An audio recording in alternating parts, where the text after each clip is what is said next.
안녕하세요. 티끌보안 한솔입니다. 오늘은 조금 특별하게 시작을 해볼까 해요. 저번에 제가 돈을 모은 5가지 이유라는 영상에서 댓글을 달아주신 구독자님이 있으세요. 서희최님께서 댓글을 달아주셨어요. 아마도 최서희님 같은데 영상 잘 보고 있습니다. 그쪽도 했고요. 어떤 쪽인지 모르겠지만 가계부 쓰고 있는데도 돈이 안 모이고요. 카드 안 쓰고 현금만 써도 물건을 자꾸 사니 돈이 나가요. 봉투 가계부 하라는데 봉투 가계부로 돈 아끼는 방법 좀 알려주세요. 감사요. 봉투 살인법 주세요. 제가 봉투 살인법은 못 드리고요. 봉투 가계부 하는 법은 알려드릴게요.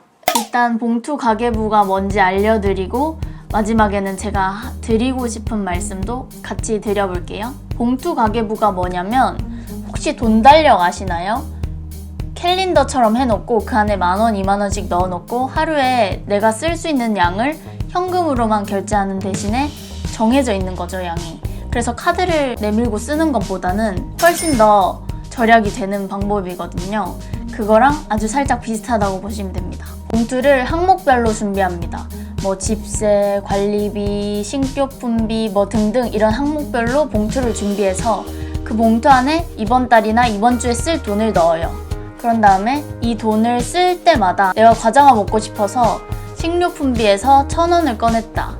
10,000원을 꺼내서 계산하고 9,000원을 넣었다 하면 그 봉투에 적습니다. 내가 과자를 사 먹었고 지출은 1,000원이고 남은 돈은 얼마다. 이런 식으로 쓸 때마다 이 봉투에서 써서 꺼내고 남은 돈이나 지출한 금액을 봉투에 쓰는 그런 가계부예요. 아무리 가계부를 써보고 해봐도 안 되는 분들에게도 효과가 있을 것 같아요. 제가 그래서 봉투 개념을 살짝 만들어 왔어요. 뽑게 준비해 왔는데요. 저는 첫 번째 봉투에는 집세라고 적혀 있어요. 그런 다음에 두 번째 봉투에는 관리비, 수도세, 전기, 가스비라고 적혀 있고요. 그 다음에 식비, 중요하죠. 그 다음이 생필품비, 뭐 샴푸, 비누 등등 이런 것들 비용을 담아두는 봉투고요. 그 다음 의류비, 여기 플러스 마이너스는 의류비는 계절별로 사기는 하지만 또 안 살 때도 있으니까 나 이번 달에는 의류비로 살 돈이 없어 하시면 이 봉투는 버립니다. 그런 다음에 자기계발비, 학원이나 취미생활 같은 것들을 뭐 한 달 단위로 주로 결제를 하잖아요. 뭐 헬스 비용 같은 경우는 6개월치를 내는데 그렇다면 그 헬스 다닐 때 첫 달은 뭐 18만 원 이렇게 적어놓고 6개월을 안 쓰는 방식으로 하시면 되고요. 마지막으로 비상금이 있습니다. 비상금은 제가 생각하기에는 약이나 아플 때 가는 병원비 이런 것을 좀 넣어두시면 좋을 것 같아요. 하지만 뭐 다른 비상금이 필요할 때에도 써도 되겠죠? 월급을 한 달에 100만 원이라고 가정을 해보면 나는 집세는 10만 원이고 예시입니다. 관리비는 5만 원, 식비는 뭐 한 10만 원 정도 쓰는 것 같아. 생필품비도 한 5만 원, 자기계발비 이번 달은 안 써. 비상금 뭐 5만 원 이런 식으로 정해서 넣어두시는 거예요. 봉투 안에. 그런 다음에 내가 오늘 집세를 다 냈어. 집세는 원래 한 달에 한 번 내잖아요. 돈을 꺼내서 여기는 빈 봉투라고 적어놓는 거죠. 집세 10만 원 이렇게 적어두는 거죠. 그리고 내가 뭐 치킨을 사 먹었다. 그게 18,000원이었다 하면 여기서 꺼내 쓰시고 18,000원 이렇게 적는 거죠. 그래서 저는 봉투를 7가지로 나누는데 좀 더 세부적으로 항목을 나눌수록 더 괜찮을 것 같아요. 여기에 얼마씩을 넣을 건지는 자기가 써왔던 가계부의 데이터를 합쳐서 내가 이번 달에는 이 정도 쓰겠지 하고 예상을 하고 좀 타이트하게 잡으시는 게 좋아요. 뭐든 절약을 목표로 하신다면 내가 이번 달에는 집세는 못 줄이니까 어쩔 수 없는데 뭐 의류비를 이번 달에 10만 원 썼으면 너무 많이 썼어. 이번 달엔 쓰지 말자 하고 버리는 거죠. 그리고 식비를 지난달에 10만 원 썼으면 이번 달에 한번 9만 원을 줄여볼까? 내가 떡꼬치랑 붕어빵 이런 것만 안 사 먹으면 좀 줄일 수 있을 것 같은데 그러면 이것도 10만 원 말고 9만 원으로 줄여놓으시면 되는 거예요. 이런 식으로 한 달이나 한 주에 소비 계획을 짜시는 게 이 봉투 가계부의 핵심입니다. 가계부는 항상 작성하고 매일매일 보긴 하지만 현금이라는 금액으로 제한되어 있진 않으니까 또 홈쇼핑이나 이런 데서 막 핫도그를 팔거나 하면 사 먹고 싶잖아요. 그럼 또 전화해서 주문한단 말이죠. 이런 것을 배제하기 위해서 그때그때 내가 계획한 소비만 하자, 이런 느낌으로 봉투 가계부를 적으시는 겁니다. 그래서 월급날에 100만 원이 들어오면 여기에 다 돈을 넣은 다음에 남은 20만 원이나 30만 원은 모두 다 저축을 하시는 거예요. 비상금이 있다는 전제 하에서 그 돈을 다 저금하고 여기 있는 돈만 썼다면 우리는 소비를 진짜 계획적으로 한 거예요. 그리고 만약 여기에서 돈이 남았다, 그러면 진짜 박수.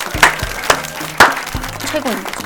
이런 식으로 봉투 가계부를 쓰면 좋은 점, 장점은 우리 구독자님께서는 현금도 써보고 카드도 안 써보고 하셨으니까 더 아실 거예요. 돈이 진짜 눈에 보이고 내가 쓰게 되면 돈이 진짜 빠져나가니까 다 알게 돼요. 체크카드도 아무리 내가 통장에 돈을 넣어두고 쓰는 거라고 해도 이게 실제로 내 눈에 돈이 보이지 않으니까 그냥 카드로 이렇게 다 긁어버리게 되거든요. 그래서 현금을 쓴다 하면 더 돈을 아낄 수 있는 거죠. 일단 봉투 가계부의 단점은 첫 번째로 귀찮고, 두 번째로 신경 써야 할 게 너무 많고, 세 번째로 카드로 받을 수 있는 소소한 혜택들을 못 받는다는 거예요. 그런데 카드를 사용해서 못 받는 혜택은 더 줄여서 내가 혜택으로 가져가면 되는 거거든요. 그래서 내가 봉투 가계부를 씀으로써 혜택 받는 것보다 더 아낄 수 있다면 현금으로 쓰셔도 괜찮습니다. 그리고 우리 구독자님처럼 내가 가계부도 쓰고 열심히 소비 계획을 짜는데 돈이 안 모인다 하시는 분들에게 제가 드리고 싶은 말이 있어요. 우리 구독자님께서는 카드도 안 써봤고 가계부도 열심히 쓰고, 그런데 계속 물건을 사니까 돈이 나간다고 하시거든요. 여기서 생각해봐야 할 것이 딱 두 가지예요. 첫 번째로 내가 진짜 써야 하는 돈만 썼나? 이거예요. 예를 들어서 제가 최근에 사고 싶었던 두 가지가, 첫 번째가 에어팟, 두 번째가 에어프라이기 두 개였거든요. 이어폰 줄이 제 주머니에서 와장창 꼬여있을 때마다 매일 에어팟 생각을 한단 말이에요. 아, 이렇게 두 개가 나눠져 있으면 얼마나 편할까 하면서. 그런데 일단 너무 비싸고 고장이 나잖아요. 어쨌든 전자기기니까. 그래서 고장 나는 거에 대한 스트레스나 또 이 에어팟을 보호하기 위한 케이스를 사야 한다는 거, 너무 소비에 소비, 꼬리를 물잖아요. 이런 것들을 생각해서 참고 또 그래 사지 말자 이렇게 결정을 내렸고요. 에어프라이기도 주변에서 친구들 영업을 진짜 많이 하거든요. 한솔아, 에어프라이기 너무 좋아, 너도 자취하지? 한번 사봐. 진짜 이거 요리법도 너무 많고 이거 진짜 신세계야. 전자레인지랑은 차원이 달라. 이렇게 말해주거든요. 저는 조금 이렇게 생각했어요. 에어프라이기 너무 저도 사고 싶었거든요. 그런데 에어프라이기로 뭘 해먹고 싶으면 조금 꽤나 특별한 재료들이 필요한 것 같더라고요. 감자튀김이라든지 냉동 윙봉 같은 것들, 막 그렇게 비싸지는 않지만 굳이 밥 반찬으로 먹을 수 없는 것들을 사기가 조금 그런 거예요. 또 그 재료들로 내가 전자레인지로 해먹을 수도 있고 프라이팬으로 구워 먹을 수도 있다. 단지 편리하고 더 맛있다 이거죠. 그런데 어떻게든지 제가 더 맛있게 요리를 해먹을 수도 있고, 뭐 삼겹살 사다가 기름 쫙 빼서 안 구워 먹으면 어때요? 프라이팬에 구워 먹으면 되니까요. 그런 식으로 사지 말아야겠다 이렇게 결정을 한 거죠. 뭔가 사고 싶을 때 한 3, 4번, 5번씩 생각하는 것 같아요. 하지만 우리 구독자님께서 혹시 사고 싶은 것을 저와 같은 생각으로 막아본 적이 없으시다면 그것은 물건을 샀기 때문에 진짜 돈이 안 모이시는 거예요. 그래서 돈을 모으기가 너무 어려웠을 것 같아요, 제 생각에는. 그래서 이렇게 봉투 가계부로 실질적으로 내가 돈을 얼마나 쓰고 얼마나 남았는지 계획적으로 하셨으면 좋겠습니다. 그리고 제가 팟캐스트를 듣는데 거기에서 이영자 씨가 그러더라고요. 내가 사고 싶은 게 있을 때는 잡지에서 오려다가 그거를 어디에 붙여놓는다, 스크랩 해놓는다. 그러면은 내가 진짜 사지는 않았지만 가진 느낌이 든다. 저도 어느 정도 공감은 해요. 한 번도 그렇게 해본 적은 없지만 해보면 좋을 것 같아요. 쓸모는 없지만 어쨌든 가위를 오려서 이 그림을 내가 가진 거잖아요. 그런 식으로라도 마음을 달래보는 것이 좋겠습니다. 두 번째, 아니에요. 저 진짜 맨날 소비 계산하고 결정하고 진짜 꼼꼼하게 살고 이보다 아낄 수는 없을 것 같은데요? 하시는 분들이 계세요. 돈이 안 모이지만 이렇게 말씀 주시는 분들에게는 우리가 매달 쓴 돈을 인정할 줄도 알아야 된다고 말씀드리고 싶어요. 제가 진짜 안 쓸 때는 한 달에 15만 원으로 살았거든요. 그런데 점점 해가 변하고 동아리 활동도 하고 친구들도 많이 만나다 보니까 15만 원으로 절대 한 달을 못 살겠는 거예요. 교통비만 하루에 왔다 갔다 2,400원이고 밥값, 커피값 이런 것들을 생각하면 절대 15만 원으로 살 수 없었어요. 그래서 그때 한 달 생활비가 15만 원에서 40만 원으로 늘어났을 때 저는 15만 원으로 살던 그 기억에 계속 갇혀 있어서 40? 내가 진짜 미쳤구나. 돈을 펑펑 쓰고 난리가 났네? 이런 식으로 생각을 했거든요.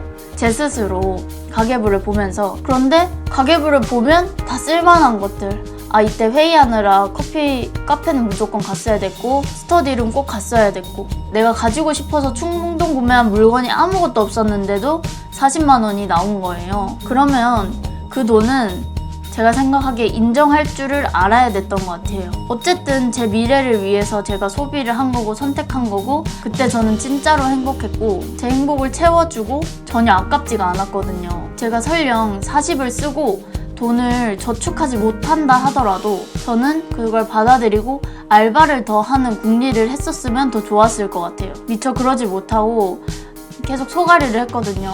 내가 왜 15만 원을 쓰지 못하지? 이런 바보처럼요. 돈을 모으는 거 진짜 중요하다고 생각해요. 그런데 더 중요한 건 우리 구독자님들의 마음의 안정이나 심리적 안정감이에요. 그걸 스스로 잘 생각하셔서 매치 포인트를 찾아가지고 결정하시면 좋을 것 같습니다. 오늘은 여기까지고요. 댓글 남겨주신 구독자님 아마도 최서희님께 너무너무 감사드린다는 말씀 드리고 싶어요. 항상 댓글 남겨주시고 영상 봐주시는 모든 분들 진짜 감사합니다. 그럼 다음번에는 아마 체크카드 이야기로 돌아올 것 같아요. 그럼 안녕.